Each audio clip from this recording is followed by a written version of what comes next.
అన్నో అన్నో శ్రీవల్లి అని గొంతు పట్టుకొని వైజయంతి మాట్లాడుతుంటే, ఇంకోసారి ఆ మాట మాట్లాడావంటే నేనేం చేస్తానో నాకే తెలీదు.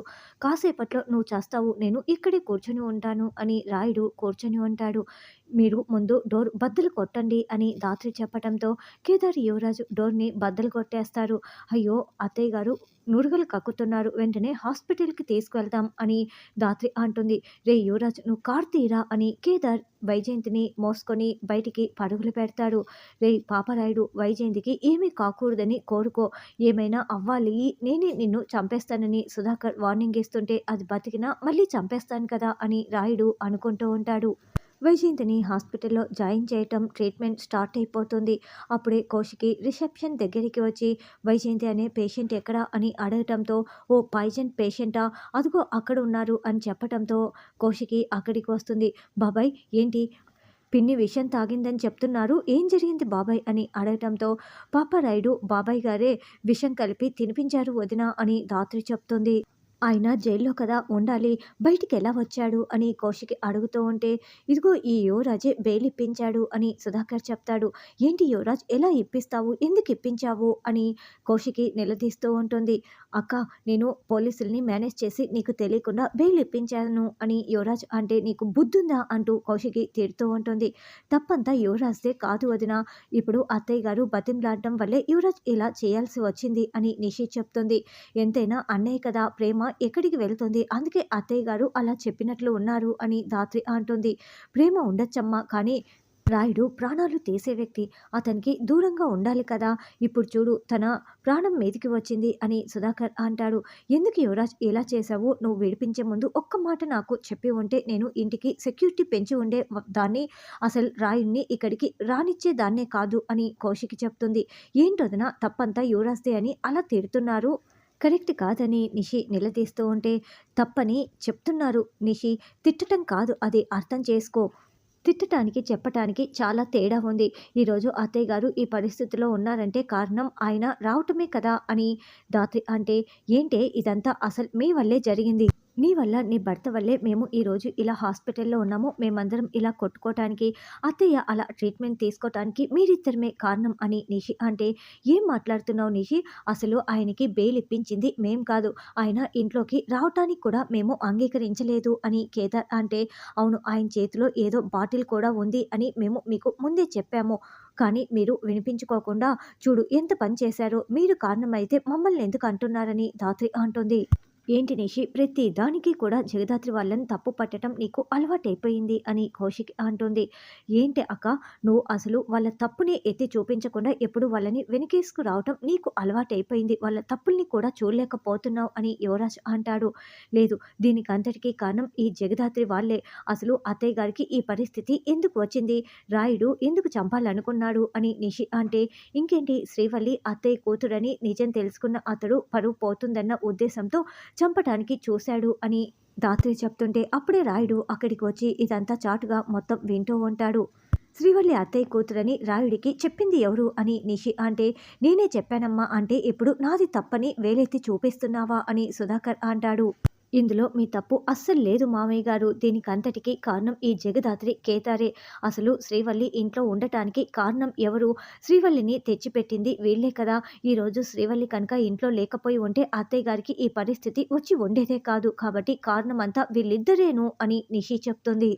ఏంట్రా నిషి అడిగిన దానికి నోరు మెదపకుండా ఇద్దరు అలా నిల్చున్నారేంటి? నిషి అడిగిన దానికి సమాధానం చెప్పండి అని యువరాజ్ అంటే, ఇద్దరు సమాధానం చెప్పరు.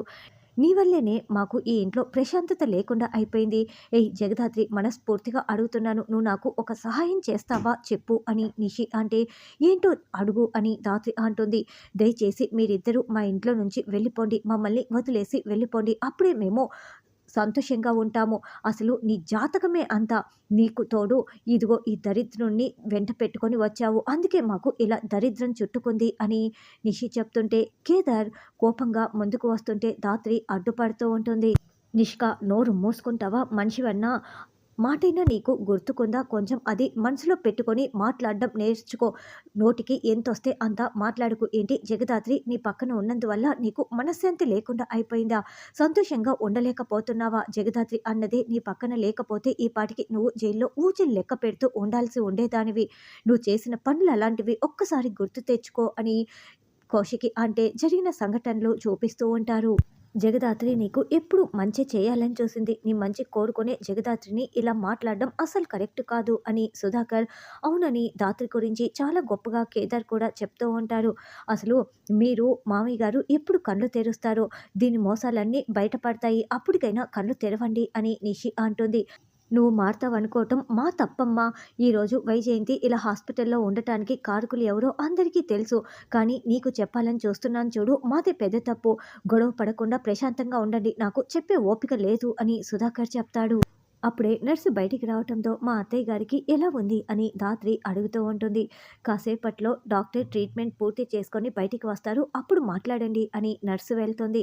ఈ లోపల పాపారాయుడు అక్కడ నిలబడి ఉండటం ధాత్రి చూసేసి రాయుడు బాబాయ్ గారు అని చూపిస్తూ ఉండటంతో మళ్ళీ ఎందుకు వచ్చావు అంటూ యువరాజ్ కేదార్ ఇద్దరు పాపారాయుడిని నిలదీస్తూ ఉంటాడు. యువరాజ్ అయితే పాపారాయుడి కాలర్ పట్టుకొని మరి నిలదీస్తూ ఉంటే ధాత్రి, కౌశికి, సుధాకర్ అందరూ కూడా నిలదీస్తూ ఉంటాడు. తప్పు చేసిన దాన్ని నేను ఇలాగే ప్రాణాలు తీస్తాను. నలుగురిలో నేను ఎలా తలెత్తుకోవాలి అని రాయుడు అంటే ఎవరా నలుగురు? మీకేమైనా అన్నం పెడుతున్నారా అని ధాత్రి నిలదీస్తూ ఉంటుంది. చూడు బావ నువ్వు క్షమించి ఉండొచ్చు. కానీ నేనైతే అలా కాదు. ఏయ్ యువరాజు నువ్వు కూడా నాలాగే అనుకున్నాను. మీ అమ్మ తప్పు చేసిన తర్వాత కూడా నువ్వు ఎలా తలెత్తుకొని తిరుగుతున్నావు? నువ్వు కూడా నాలాగే నిలదీయాలి కదా అని రాయుడు అంటే అసలు ఏం జరిగిందో ఒక్క 10 నిమిషాలు అత్తయ్య గారితో కూర్చొని మాట్లాడి ఉంటే ఇప్పుడు ఈ పరిస్థితి వచ్చి ఉండేదే కాదు కదా అని నిషి చెప్తుంది. లేదు అలాంటిది చావాల్సిందే. ప్రాణాలతో ఉండకూడదు అని రాయుడు చెప్తుంటే పిన్ని గురించి ఇంకొక్క మాట తప్పుగా మాట్లాడినా నేను చూస్తూ ఊరుకోను. మీరు ఈ కుటుంబం మనిషి అని చూస్తూ ఊరుకుంటున్నాను అని కేదార్ అంటే "ఆ! లేకపోతే ఏం చేస్తావురా? ఏం చేస్తావు? ఇప్పుడు చెప్తున్నాను విను. వైజయంతి తప్పుడు మనిషి.